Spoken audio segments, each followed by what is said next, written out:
আসসালামু আলাইকুম, welcome to Tasa life style.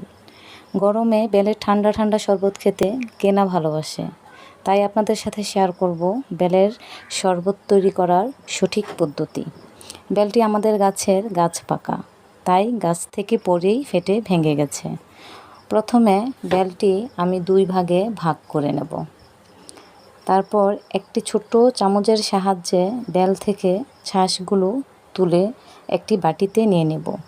অনেকেই এই ছাঁশগুলো ব্লেন্ড করে, ভুলেও এই কাজটি করবেন না। শরবত তিতা হয়ে যাবে, বেলের গুণাগুণ নষ্ট হয়ে যাবে। ছাঁশের সাথে অল্প অল্প পানি দিয়ে ছাঁশগুলো ভালো করে হাতে কচলে নেব। পানিটা একবারে বেশি করে দেওয়া যাবে না, তাহলে শরবতটা পাতলা হয়ে যাবে, খেতে ভালো লাগবে না।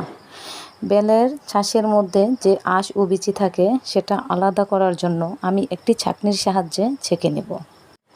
দেখুন কত সহজভাবে ছাঁকনি দিয়ে ছেঁকে বিচি আর আঁশগুলো আলাদা হয়ে গেছে। আমি এবার বেলের রসের সাথে চিনি অ্যাড করব। আমি সামান্য চিনি অ্যাড করেছি, 1 চামচের মতো।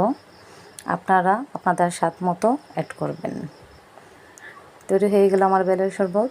আমি গ্লাসে কিছু বরফের টুকরো দিব আর শরবতটা পরিবেশন করে দেখাবো। বেলে রয়েছে vitamin C, vitamin A, calcium, phosphorus ও পটাশিয়াম। তাই সঠিক পদ্ধতিতে বেলের শরবত তৈরি করুন। সুস্থ থাকুন, ভালো থাকুন। খোদা হাফেজ।